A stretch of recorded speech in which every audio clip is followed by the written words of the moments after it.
NBC Studios, Burbank, Studio One. The Tonight Show with Johnny Carson.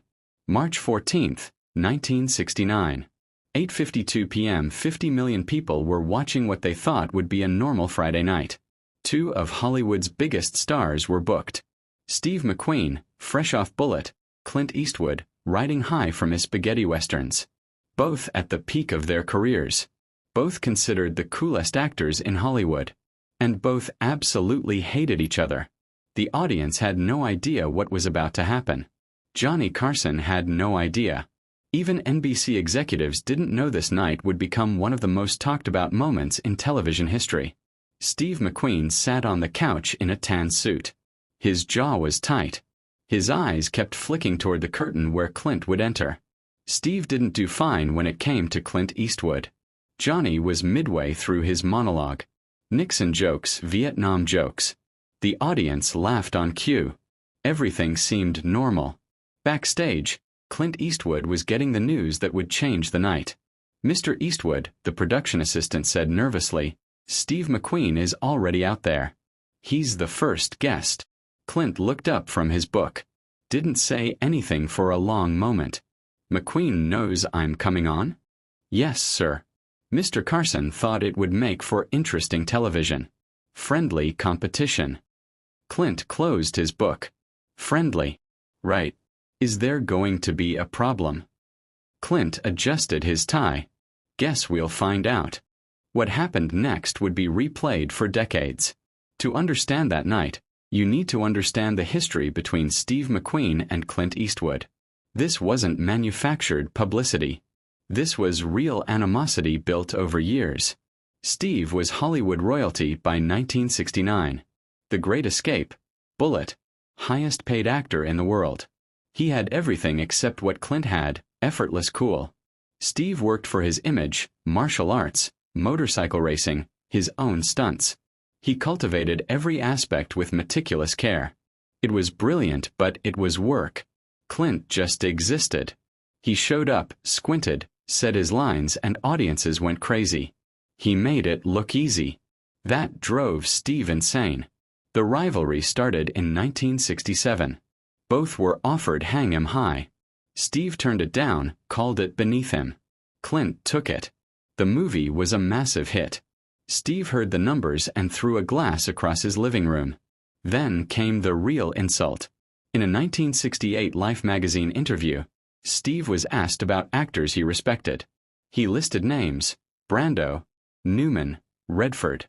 The interviewer asked about Clint. Steve's response became legendary. Eastwood. He got lucky with Italian westerns. But squinting isn't acting. Put him in a real dramatic role and he'd fall apart. Clint read that interview, didn't say anything publicly. But people close to him knew he was furious. 2 weeks later, both agents got calls from The Tonight Show, same date. Neither man knew the other was booked until too late to back out. Johnny finished his monologue. "My first guest is one of the biggest movie stars in the world. You've seen him in Bullitt. Please welcome Steve McQueen." The curtain opened, Steve walked out. The audience went crazy, standing ovation. He waved and sat down. The interview started smoothly. Johnny asked about Bullitt. Steve talked about the car chase. He was charming, relaxed. 20 minutes in, Johnny shifted. "Steve, there's been talk about a rivalry between you and Clint Eastwood. Any truth?" Steve's smile didn't change, but his eyes hardened. "Rivalry? You need two competitors for a rivalry. Clint's doing his thing. I'm doing mine. Different leagues." The audience laughed nervously. That was a shot. Johnny tried to smooth it over. "Well, Clint's actually our second guest tonight." Steve's smile froze. "Tonight? Clint's coming on tonight? I thought you knew." "Nobody told me." Steve's jaw tightened. "Is that a problem?" Steve laughed, but it wasn't friendly. Be interesting to see if he can string sentences together without a script. The audience didn't know how to react. Johnny looked uncomfortable. "Let's take a break, and when we come back, Clint Eastwood, the camera's cut." Steve turned to Johnny. "You set me up." "Steve, I didn't. You knew this would make good television." Well, you're going to get your show. The commercial break lasted 2 minutes. Steve sat on the couch not moving. Johnny tried small talk. Steve ignored him. Backstage, Clint heard everything through the monitor. A production assistant asked if he still wanted to go on. Wouldn't miss it, Clint said. The cameras came back. Welcome back. Our next guest has become one of the biggest stars in westerns. You know him from A Fistful of Dollars and Hang 'Em High. Please welcome Clint Eastwood. The band played. The curtain opened. Clint walked out in a dark suit. That signature walk, slow, deliberate. He didn't look at the audience. He looked directly at Steve McQueen. The audience applauded, but you could feel the tension, like watching two gunfighters approach. Clint shook Johnny's hand, nodded at Steve, sat on the far end of the couch. For a moment nobody spoke. 50 million people watched two movie stars stare at each other. Johnny tried to break the ice. Clint. Welcome. Good to be here, Johnny. You know Steve, of course. I know Steve. Steve didn't extend his hand. Eastwood. McQueen. The audience could barely breathe. Johnny pushed forward. Clint, I was just asking Steve about this rivalry. He says there's no rivalry because you're not in the same league. Want to respond? Clint looked at Johnny, then Steve. Steve said that. Just a few minutes ago. Clint nodded slowly. Well, Steve's entitled to his opinion. Even when he's wrong. The audience gasped. Steve's eyes narrowed. Wrong about what? Steve asked. About a lot of things, apparently. The confrontation was beginning. Steve McQueen leaned forward. Everything changed. The charming movie star disappeared. What replaced him was something harder. You want to talk about wrong? Let's talk. You've built a career on one facial expression. You squint and people think you're acting. That's not talent. That's a gimmick. The studio went silent. Johnny tried to intervene. Steve, maybe no, let's do this. Steve turned toward Clint. This guy plays the same character every time. The man with no name. You know why he has no name? Because it's the same damn performance. A real actor like Brando disappears into roles. You just show up and squint. The audience was frozen. Steve kept going, his voice louder. In Hang 'Em High, I turned that down. It was beneath me. You took my leftovers. He was standing now, pointing at Clint. You got lucky with Italian westerns nobody in America saw. Sergio Leone made you. Without him, you'd still be doing Rawhide. Clint sat perfectly still. Didn't move. Didn't react. Steve was on a roll. I work for everything I get. I do my own stunts. I study martial arts. What do? You show up, say 3 words, and collect a check. That's not being a movie star, that's being lucky. He was right in front of Clint now, standing over him, finger pointing down. So yeah, there is a rivalry, but it's not fair. You can't compete with someone who isn't even in your league. 50 million people waited to see what Clint would do. Clint didn't stand up, didn't raise his voice, didn't uncross his legs. He just looked up at Steve McQueen standing over him and smiled slightly. Then he spoke. 6 words that would become legendary. You done, Steve. Feel better now. The simplicity was devastating. Not aggressive, not defensive. Just calm observation of a man who'd lost control. Steve's face went red. That's it. That's your response? Clint shrugged. What do you want me to say? You've been holding that in. Glad you got it out. You arrogant Steve, Clint interrupted, his voice calm. You just spent 5 minutes telling 50 million people how hard you work to be a movie star. He paused. And you're right. You work very hard. I can see it. Everyone can. All that effort shows on screen. The audience didn't know if that was a compliment or insult. Clint continued. Me, I just show up and do the job. I don't worry about who's watching. I don't measure myself against other actors. I don't need to. He finally stood up slowly and looked Steve directly in the eyes. You want to know the difference between you and me, Steve? You're trying to prove you're a movie star. I already know I am. The audience erupted. Gasps. Oh my God sounds. Hands over mouths. Steve's face went from red to white. He tried to respond. His mouth opened. Nothing came out. Clint turned to Johnny. Sorry about this. Wasn't planning on drama. He looked back at Steve. But since we're being honest, let me say one more thing. Clint face-to-face with Steve McQueen on live television. The entire country watched. Johnny sat frozen. The studio audience barely breathed. You said I got lucky with Italian westerns, Clint said quietly. You said Leone made me. You're absolutely right. Steve looked confused. Leone gave me a shot when nobody in Hollywood would. I'm grateful. I don't pretend I did it alone. But you know what happened after. Clint took a step closer. Directors started calling. Real directors. They didn't call because of my training. They called because audiences connect with something I do. I don't know what it is. I just do the work. He paused. You stand there and tell me I'm not in your league. Maybe you're right. But audiences don't care about leagues. They care about what they see on screen. And right now they're seeing one guy who's so insecure, he has to tear down another actor. The studio was silent. So yeah, Steve. You're the hardest working actor in Hollywood. You're the highest paid. You're probably the most talented.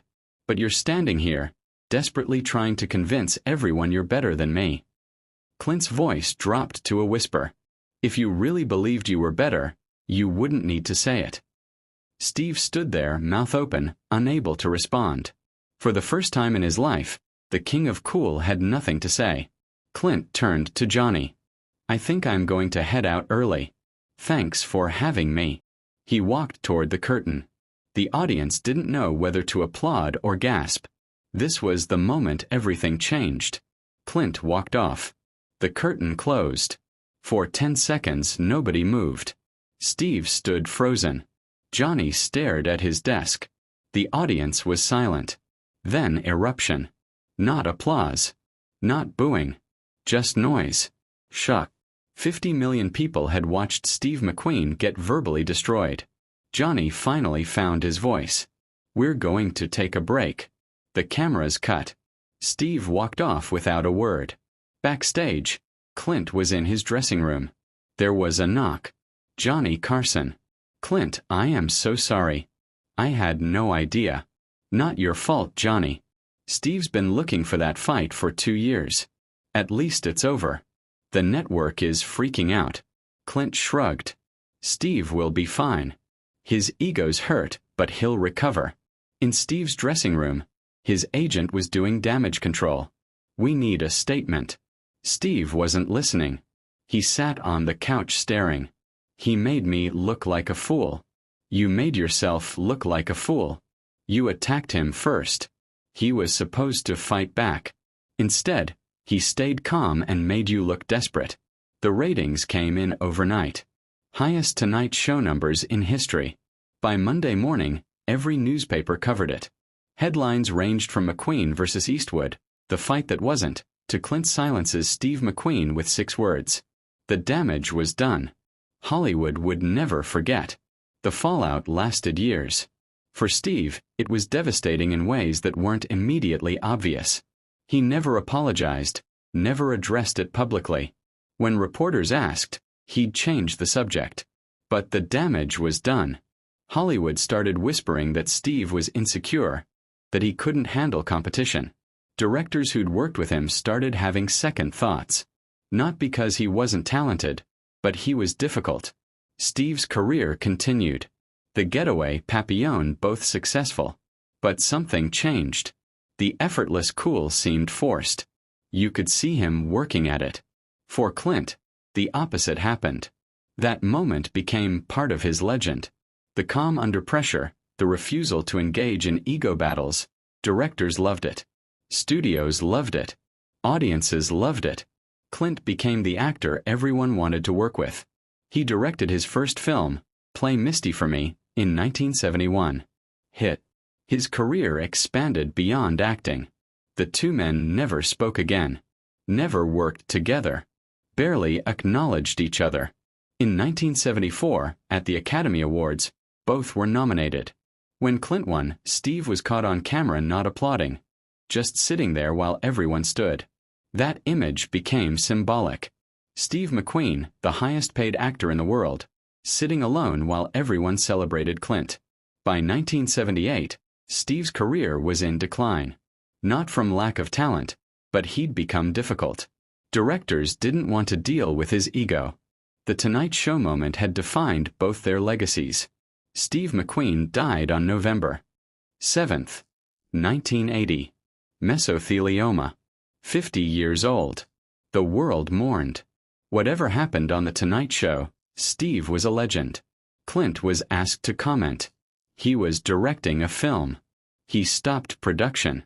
Steve McQueen was one of the most talented actors of his generation. He was intense, dedicated, and gave everything to his craft. Hollywood lost one of its brightest stars. Someone asked about the Tonight Show incident. Clint was quiet. Then, Steve and I were more alike than different. We both came from nothing. We both clawed to the top. We both played tough guys. The difference was, Steve needed everyone to know how tough he was. I didn't. That's what that night was about. He paused. I wish we'd talked after that show. Wish we'd figured out we were on the same side, but ego gets in the way. That admission said more about his character than any film role. Years later, in 2004, Clint won the Oscar for $1 Million Baby. In his speech, he said something unexpected. And to Steve McQueen, who taught me that being the biggest star isn't about convincing everyone you're the best. It's about doing the work and letting the work speak. The camera caught older actors with tears. People who remember that night. The footage still circulates, gets millions of views, studied in film schools. But the real lesson isn't about who won. It's about security versus insecurity. Quiet confidence versus loud defensiveness. Steve McQueen attacked Clint Eastwood on live television. Clint's response didn't just silence Steve. It silenced the question of who was the real king of cool. Sometimes the strongest response is the quietest one.